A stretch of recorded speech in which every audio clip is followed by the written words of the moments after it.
Hi guys, कैसे हैं आप लोग। सो गाइस, वीडियो में हम chemistry in everyday life chapter के प्रीवियसली जो जेई में क्वेश्चंस पूछे गए हैं वो क्वेश्चन कर रहे हैं। और ये इस चैप्टर का पार्ट 2 है। पार्ट 1 में ऑलरेडी अपलोड कर चुका हूँ, लिंक आपको डिस्क्रिप्शन में मिल जाएगा और यहाँ पे भी दे दूंगा। ओके, सो स्टार्ट करते हैं। The functions of anti histamine are. Anti histamines को पता करने के लिए कि एंटी हिस्टेमाइंस क्या हैं, हमें ये पता होना चाहिए कि ये हिस्टेमाइंस क्या होता है। हालांकि इस पे क्वेश्चन बहुत बार रिपीट हुआ है, अगर आप फर्स्ट पार्ट में देखेंगे उस पर भी मैंने आपको अच्छी तरह से एक्सप्लेन किया हुआ था। तो देखिए, हिस्टेमाइंस आर बेसिकली जो हिस्टेमाइंस हैं वे they are nitrogenous compounds. Okay, nitrogen carrying compounds होते हैं और basically they act as neurotransmitters. Okay, so what are histamines? These are neurotransmitters and are nitrogenous compounds. अब न्यूरोट्रांसमीटर्स हैं तो इनका काम क्या है? सो बेसिकली आपकी जो बॉडी में थ्रू योर स्पाइनल कोड, यानी जो आपकी रीढ़ की हड्डी होती है, ओके, उसके थ्रू आप में जो भी बॉडी में कुछ फील होता है ना, जैसे सपोज फॉर एग्जांपल जैसे मैंने आपको चूटी भरी कुछ या आपको कहीं चोट लगी, तो जो आपके दिमाग में फील होता है कि हाँ, यहाँ पे इस हाथ के इस पोर्शन में कुछ मेरे हुआ है, और वो दिमाग पे पहुंच के आपको जो दर्द फील होता है वो basically these are because of neurotransmitters. So histamines basically neurotransmitters हैं। तो हम एंटी हिस्टेमाइंस क्यों यूज कर रहे हैं? सो बेसिकली होता क्या है, देखिए फॉर एग्जाम्पल आइडियल क्वांटिटी में, फॉर एग्जाम्पल जो आपके हिस्टेमाइंस की क्वांटिटी होनी चाहिए थी in your body, like for example ये है, काउंट देख ले अगर for example. Now may be because of some reason जो हिस्टेमाइंस हैं उनकी क्वांटिटी अब इंक्रीज हो गई, मे बी राइट। मैं डिफरेंट कलर से आपको सिंबलाइज कर रहा हूं इधर ताकि आपको दिखे। ओके, नाउ बिकॉज ऑफ जो ये इंक्रीज्ड क्वांटिटी है हिस्टेमाइंस की, अब इसमें क्या होने लग जाता है कि जो आपकी पूरी बॉडी में है वो इचीनेस आनी शुरू हो जाती है। ओके, खुजली होनी शुरू हो जाती है, आपको एलर्जीज होने लग जाती है फॉर एग्जाम्पल है ना, आपकी आंखों में पानी आने लग जाता है, जो आपका थ्रोट है वो सोर थ्रोट हो जाता है, आपने देखा होगा बहुत बार, गले में आपके बहुत बार खुजली होती है ना, and we can do anything about that. और उसके बाद जो छोटी छोटी ये एलर्जीज, आंखों में पानी, और साथ ही साथ जैसे कभी कभी आपने देखा होगा पेट में जो कुछ लोगों के एसिडिटी फील होने लग जाती है, तो जो एसिडिटी है, गैस जो बन जाती है, वो सब इंक्रीज्ड जो फीलिंग होती है ना, छोटी सी एसिडिटी हो रही है, इन सब इंक्रीज्ड न्यूरोट्रांसमीटर की वजह से होता है। ओके, सो इन चीज़ों को सप्रेस करने के लिए, इन इंक्रीज्ड जो आपकी क्वांटिटी है न्यूरोट्रांसमीटर्स की, इनको ख़त्म करने के लिए वी यूज़ एंटी हिस्टेमाइंस। ओके, सो इसको कि एंटी हिस्टेमाइन जैसा आप लेते हैं, ये दवाइयाँ जो आप लेते हैं, ड्रग्स जो आप लेते हैं, इसको ये बंद कर देता है, सप्रेस कर देता है, और ये आपकी नॉर्मल क्वांटिटी में फिर से आ जाती है। ओके, सो बेसिकली जो आपका करेक्ट आंसर है, ओके, तो इसमें क्या है आपका जो करेक्ट आंसर कि anti histamines are antacid and anti allergic. कभी कभी इस तरह के जो क्वेश्चंस होते हैं उसमें उस डायरेक्ट आपको याद भी होना चाहिए, इतना दिमाग नहीं लगाना चाहिए। तो ये मैंने एक शीट बनाई थी गाइस, पिछली वीडियो में मैंने आपको शेयर की थी, तो आप इसको थोड़ा सा याद कर लें और अपने अकॉर्डिंग जैसे भी आपकी क्वेश्चंस हैं उसको आप अपडेट करते रहें इस शीट को, है ना। तो इससे आपको क्या होता है ना कि एक सिंगल शीट में आपकी जितनी भी ड्रग्स है इंपॉर्टेंट जो बार बार पूछी जाती है वो आपकी आ जाती है। ओके, सो इससे भी आप रेफर कर सकते हैं, ठीक है। सो आई होप गाइज आपको ये क्वेश्चन समझ में आया होगा। नेक्स्ट क्वेश्चन देखते हैं। Which of the following is correct structure of tyrosine. Now guys, कभी कभी इस टाइप के क्वेश्चन जब आप प्रैक्टिस करते हो और आपको इस तरह की चीज़ें नहीं याद रहती, तो दिमाग में आता है कि अब एग्जाम में हम कैसे कर सकें, क्योंकि ये बहुत सारी चीज़ें हो जाती है और हमें इसलिए क्योंकि हम कॉन्फिडेंट नहीं होते इन चैप्टर्स पे, इन टॉपिक्स पे, तो हम ये छोड़ देते हैं चैप्टर्स। सो बेसिकली क्या है, previous years questions plus NCERT आप अगर करेंगे, आपके मोस्ट ऑफ द क्वेश्चंस आपके हो जाएंगे, क्योंकि वन वे और द अदर ये रिपीट ही होते हैं चीज़ें इसमें। जैसे मुझे टाइरोसिन है, देखिए एक important non essential amino acid है और इस पर बहुत बार क्वेश्चन पूछे गए, और एक ये एरोमेटिक अमीनो एसिड भी है, तो इसलिए एक इंपॉर्टेंट भी हो जाता है। अब देखिए, आगे बढ़ने से पहले मैं आपको बता दूं कि जो ये टाइरोसिन है ये एक इम्पोर्टेंट कंपोनेंट होता है for the production of several important brain chemicals, है ना। जैसे ब्रेन केमिकल या जैसे हम बोलते हैं ना न्यूरोट्रांसमीटर्स, तो उसके जो प्रोडक्शन में है उसमें काम आता है। तो कभी कभी आपको ये भी पूछा जा सकता है कि जो ये तीन जो ये कहते हैं ना दिमाग की दवाइयां हैं, जैसे या तो जो डायरेक्ट आपके ब्रेन पे इफेक्ट करती हैं जैसे ट्रैंकुलाइजर्स होते हैं एटसेट्रा, तो उनमें एक इन की टायरोसिन है जो इनमें से किन में यूज होगा। सो बेसिकली ये सारी जो दवाइयां हैं ड्रग्स की हैं या जो आपकी ब्रेन से रिलेटेड दवाइयां होते हैं उसमें टायरोसिन एक इंपॉर्टेंट कंपोनेंट होता है। तो कभी कभी डायरेक्ट आपको यूज कर सकते हैं। और ये तीन दवाइयां भी याद कर लीजिए, ये भी इंपॉर्टेंट है, तो इसमें आपको आसानी हो जाएगी। टायरोसिन जैसे मैंने आपको बताया कि एक नॉन एसेंशियल कंपाउंड है और साथ ही साथ एरोमेटिक कंपाउंड है। तो ये तीन नॉन एरोमेटिक जो अमीनो एसिड्स हैं उसको याद कर लीजिए। देखिए जिन लोगों को नहीं पता, हालांकि मैं आपको बहुत सारी अपनी वीडियोस में बता चुका हूं, देखिए अमीनो एसिड बेसिकली क्या है, CH COOH NH2, ओके, और ये वैलेंसी एक मानिए। तो जो ये वैलेंसी है लेट इट मैं इसको X मान लेता हूं, ठीक है। जो आपका नॉन कोई भी एसेंशियल कोई भी अमीनो एसिड है, कोई भी एसेंशियल नॉन एसेंशियल कुछ मतलब नहीं है उससे, उसमें जो ये ग्रीन में पार्ट है ये हमेशा फिक्स रहता है, राइट। कि एक सी पे जो सी है कार्बन, उस पर एक हाइड्रोजन हमेशा रहेगा, एक NH2 और एक COOH, यानी अमीनो कंपाउंड और एक एसिडिक जो कंपोनेंट है वो रहेगा। और एक वैलेंसी है वो चेंज होती रहती है। बस एक वैलेंसी चेंज होने में ही सारे के सारे जितने अमीनो एसिड हैं आपके वो आ जाते हैं, ठीक है। तो कभी कभी ये चीज आपको पता होगी, तो उससे कभी कभी क्या हो जाता है कि क्वेश्चन में आपको एक्चुअली बस ये नॉलेज यूज करनी थी और इसी से क्वेश्चन सोल्व हो गया ना। तो इस तरह से आप कर सकते हैं, ओके।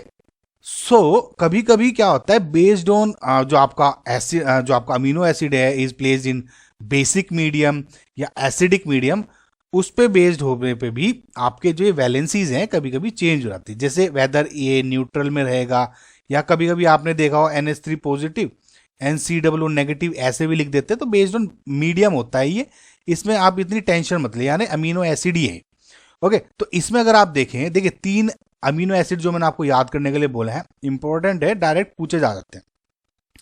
पहला है फिनाइल एलेनिन, ठीक है। इसमें आप देखोगे ये वाला कंपोनेंट अगेन फिक्स है, ये वाला जो ऊपर वाला पोर्शन है ये चेंज हो गया। अगेन टायरोसिन जो क्वेश्चन में पूछा गया है वो है ये। सो बेसिकली अगर आप देखेंगे इनके स्ट्रक्चर में सिर्फ OH का अंतर है ना। तो क्या होता है कि एक रिएक्शन होती है जिसको आपको बोलते हैं phenyl alanine hydroxylase, okay, phenyl alanine hydroxylase. तो उससे क्या होता है कि जो ये फिनाइल एलेनिन है ये टायरोसिन में कन्वर्ट हो जाता है। तो छोटी सी है, आप इसको याद रखें कि इसमें और इसमें अंतर क्या है, सिर्फ OH का, ठीक है। अगेन एक ट्रिप्टोफैन है आपका organic non essential aromatic compound, तो उसको भी याद रख ले, कभी कभी ये डायरेक्ट पूछा जा सकता है, ओके। सो आई होप आपको ये चीजें अब तक समझ में आ रही होंगी। सो बेस्ड ऑन जितना भी हमने नॉलेज गैदर की है इसके अकॉर्डिंग आपका जो करेक्ट आंसर है वो क्या हो जाएगा। देखिए सब में, अब देखिए मैं अगर क्वेश्चन को कोशिश करूंगा, सबसे पहले तो मैं ये देख लूंगा कि पहले ही कि भैया ये देख लो सारे अमीनो एसिड तो है ना, ठीक है, ये वाला पार्ट सब में है। फिलहाल उस तरह से तो आप इस क्वेश्चन को नहीं हटा सकते थे क्योंकि सब में ये पार्ट है, ठीक है, ओके। तो यानी यही चीजें हैं जो डिसाइड कर सकती थी कि कौन सा इसमें कौन सा है, ठीक है। अब इसमें OH है, OH है, OH है, सब में है, तो ये ठीक है। लेकिन पहली बात तो अगर गौर से देखोगे तो इस वाली पोजीशन पे आपका OH जुड़ाना चाहिए था। तो इसमें एक तो ये है और एक ये है, ये हट गए, इसे डायरेक्ट काट दो, देखो ही ना, सोचो ही ना कुछ। तो मेटा पैरा पोजीशन पे है दोनों के दोनों, इस पे नहीं है, ठीक है। अगेन इसमें अगर आप स्ट्रक्चर में देखोगे तो ठीक है भैया, एक CH2 है, फिर आपका ग्रुप जुड़ा हुआ है, तो यहाँ पे भी एक CH2 है, यहाँ 2 है, काट दो इसे, डायरेक्ट आंसर इज 4, ठीक है। तो कोशिश करिए कि इस तरह से आप चीज़ों को जल्दी जल्दी करें, ठीक है, इससे समय भी बचता है आपका। तो correct is answer is 4, option 4 है। सो नेक्स्ट क्वेश्चन देखते हैं, मैच लिस्ट 1 विद लिस्ट 2। सो देखिए गाइस, केमिकल कंपाउंड दिए गए हैं लेफ्ट हैंड साइड में, उनका यूज दिए गए। तो सो बेसिकली फर्स्ट है आपका सुक्रालोज। सो देखिए सुक्रालोज एक आपका आर्टिफिशियल स्वीटनर है, ठीक है। और एक आर्टिफिशियल स्वीटनर का मतलब एक शुगर सब्स्टिट्यूट है। ओके, सो सुक्रेलोज हो गया आपका आर्टिफिशियल स्वीटनर, यानी ए का हो गया आपका सेकंड। देखिए आपने कुछ जो आर्टिफिशियल स्वीटनर्स हैं वो कुछ अलग और भी पढ़े होंगे, जैसे एस्पार्टमे, है ना, सैक्रीन, एलिटमे या एलिटेम जो भी बोलते हैं आप इसको, एंड सुक्रेलोज। ओके, तो ये चार आपके जो आर्टिफिशियल स्वीटनर्स हैं ये अलग दूसरे भी एग्जाम्पल्स हैं, इनको यूज कर सकते हैं। ठीक है, सो बेस्ड ऑन कि इनकी स्टेबिलिटी टेम्परेचर पे, कि ये कोल्ड फूड में यूज किए जाते हैं या हाई जो टेम्परेचर पे मोर देन रूम टेम्परेचर, उन पे यूज कर सकते हैं। तो इनकी अलग अलग क्वालिटीज होती है, एंड ऑल्सो इनका जो स्वीटनिंग जो क्राइटेरिया है कि जैसे एस्पार्टम है, इसमें सबसे लोएस्ट शुगर होती है।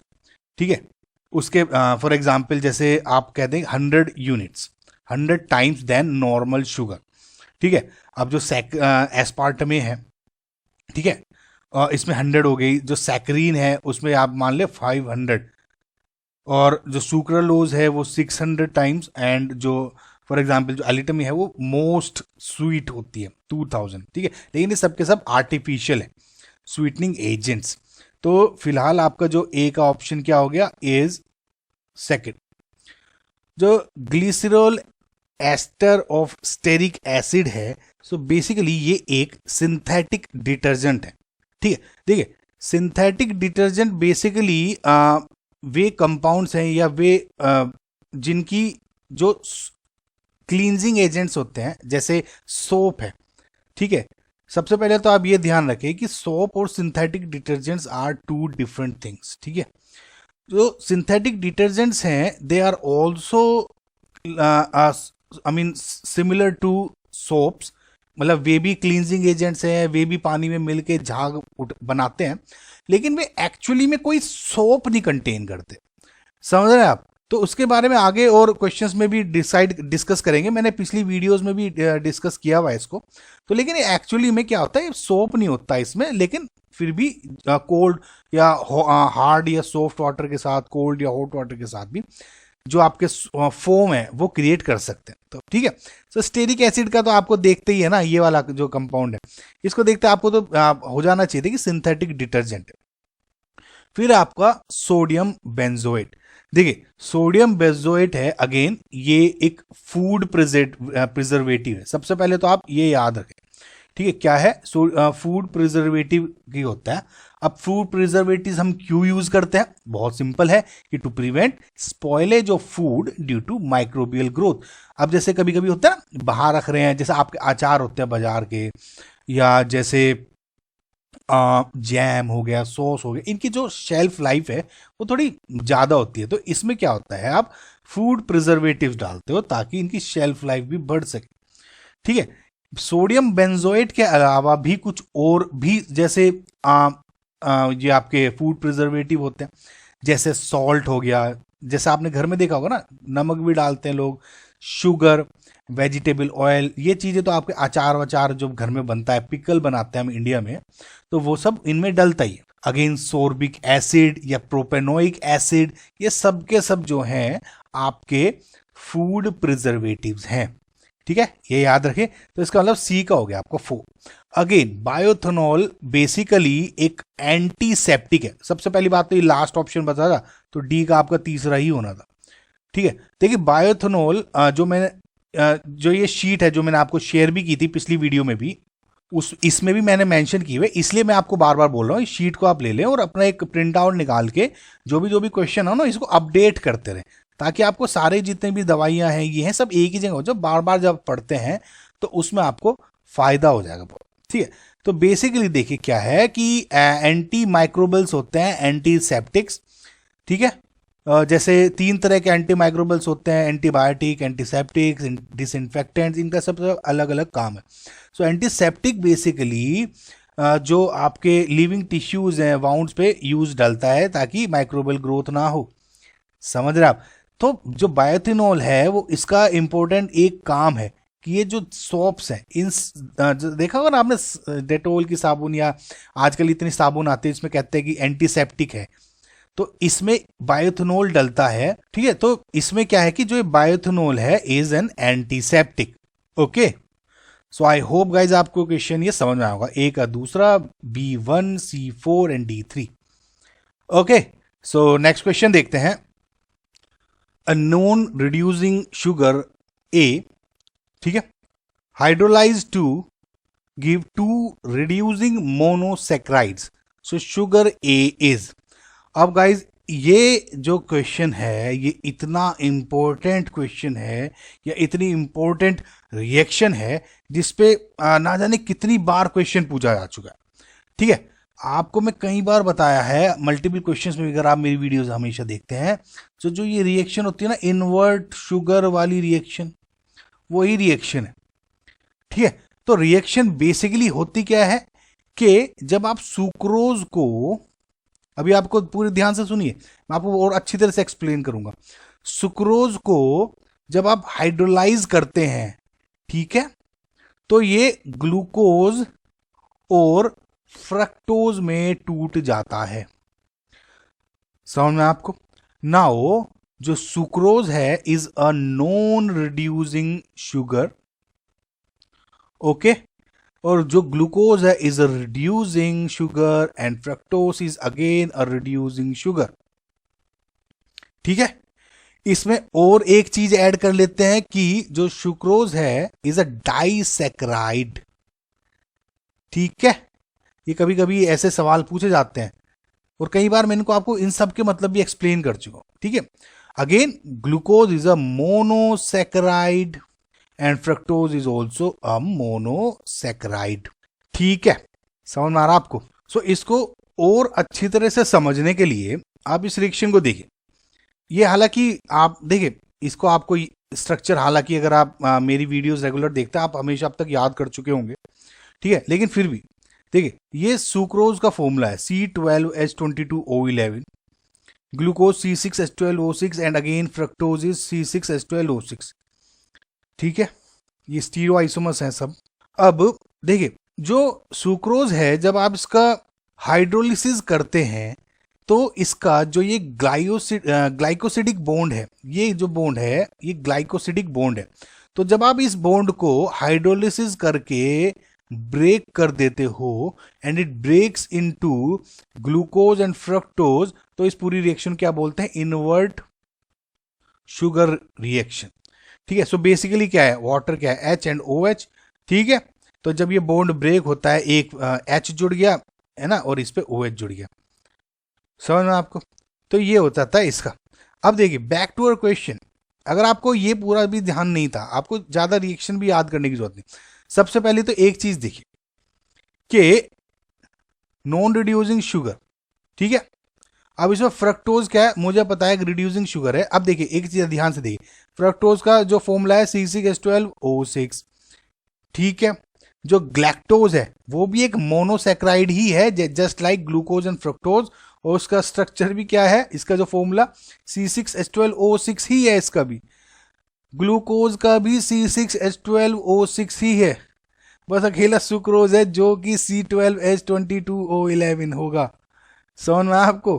तो इसका मतलब इसमें अगर आप इतना भी हमें पता होता है, मुझे ज्यादा आगे जाने की जरूरत भी नहीं थी, बस मैं ये कहता अच्छा ठीक है यही आंसर हो गया। समझ आपको? तो कभी कभी एक्स्ट्रा जो एडिशनल नॉलेज होती है वो भी आपके काम आ जाती है। आई होप गाइज आपको क्वेश्चन समझ में आएगा। नेक्स्ट क्वेश्चन देखते हैं। Match the list 1 with list 2। Again guys ये जो क्वेश्चन है वही कि बार बार आपको रिपीट होते रहती हैं चीजें, ठीक है। ये चीजें कुछ ऐसी हैं जो रिपीट होंगी, वही अगेन जो मैंने आपको शीट बताई है कि ये इसको ले लें, प्रिंट आउट निकाल लें और इसको अपने जो क्वेश्चंस है ना डिफरेंट जो भी कर रहे हैं उसमें इनको अपडेट करते रहे शीट को। उससे क्या होगा, एक जी शीट पे आ जाएगी और आपको विद इन बार बार क्योंकि क्वेश्चन करेंगे ना तो विद इन 10-12 मतलब 5 मिनट्स और 10 मिनट्स मैक्स आपको रिवाइज हो जाएगी और इसको दिक्कत नहीं होगी। क्योंकि देखिए कभी कभी ये चीज़ें फायदेमंद होती है। देखिए पहली बात तो जैसे हमें पता है कि आर्टिफिशियल स्वीटनर है, मैंने आपको क्या बताया था कि 4 तरह के आपको आर्टिफिशियल स्वीटनर होते हैं। वे जो आपके आर्टिफिशियल स्वीटनर है वो क्या होगे, मेनली हम 4 टाइप के हैं एनसीईआरटी में जो पढ़ते हैं, ठीक है, एस्पार्टमे, जो भी आप प्रोनाउंस करते हैं मैं इस तरह ही करता हूँ, सैक्रीन, सुक्रालोज एंड एलिटमे, तो ये इंक्रीजिंग ऑर्डर ऑफ स्वीटनेस है। ठीक है, तो ये कभी कभी पूछे जाते हैं। तो आर्टिफिशियल स्वीटनेस क्या है, हो गया एलिटमे, बी का चौथा। ठीक है, बी का 4 है, तो मैं अगर मुझे इतनी नॉलेज है ना एक दो ऑप्शंस की भी आपको कि बी का 4 है, तो मैं बी का 4 में 1 या 4 क्वेश्चन होगा तो मैं इसको काट दूंगा। ठीक है, कभी कभी ये छोटी छोटी चीजें जो आपको रिवीजन करते हैं ना, वो इससे आपको याद हो जाती है। अगेन गाइज, जो एंटासिड है या एंटी फर्टिलिटी है या ट्रैंकुलाइजर है स्पेसिफिकली, ये क्या है, बहुत इंपॉर्टेंट है। और अगर आप मेरी शीट को भी देखेंगे, इसमें मैंने स्पेसिफिकली इन दवाइयों का जो नाम है वो मेंशन भी किया हुआ है। ठीक है, जैसे नोवेस्ट्रोल है, एक एंटी फर्टिलिटी ड्रग है। ठीक है, आप याद रख ले, पिछली वीडियो में भी मैंने आपको बहुत बार बताया हुआ है कि जो नोवेस्ट्रोल है is an anti fertility drug. बस आपको ये भी याद हो गया तो उससे में क्या हो जाएगा भैया, ठीक है, सी का क्या हो गया, नोवेस्ट्रोल फर्स्ट, ये ठीक है, और फर्स्ट हो गया आंसर। ये देखिए, इन चीजों में क्या है ना, हर चीजों में एक्सप्लेनेशन नहीं होता, लेकिन एक दो क्वेश्चन को याद है ऑप्शन, और आपको इस तरह से याद करके क्वेश्चन आसान हो जाते हैं। शीट को देखें, शीट को अपडेट करें, और उससे आपको फायदा होगा। समझ में आपको? तो इसका जो करेक्ट ऑप्शन हो गया ए, यानी ए एंटासिड क्या हो गया आपका, ये बी आपका देख लिया था हमने, ये तो बहुत आसान था ऑप्शन। सी का भी आसान ही लगना चाहिए आपको, क्योंकि देखिए 1 2 3 दवाइयां हैं बस, ये नोवेस्ट्रोल हो गया, नॉर्थेड्रोन हो गया, बस ये चीजें हैं जो आपको बार बार पूछी जाती हैं। ठीक है, तो ये तो आपको याद ही हो जानी चाहिए, एक ही दवाई है जो 1 2 दवाई जो बार बार पूछ रहे हैं। ओके, तो डी का तीसरा, और वेलियम भी बेसिकली बार बार रिपीट होती है, ट्रैंकुलाइजर है। Okay, so I hope guys आपको मेथड भी समझ में आ रहा होगा कि मैं किस तरह से आपको समझाने की कोशिश कर रहा हूं और किस तरह से आपको करना भी चाहिए। ठीक है, so okay guys, I hope आपको ये वीडियो अच्छी लगी होगी। और भी क्वेश्चन है, मैं जल्दी जल्दी अपलोड करने की कोशिश करूंगा इसमें भी। Okay, so thank you guys, like share and subscribe, और गाइज प्लीज अगर आपको पसंद करें, लाइक और सब्सक्राइब जरूर करें, और लोगों से भी शेयर करें, इससे थोड़ा मोटिवेशन भी मिलता है। Okay, so thank you, bye.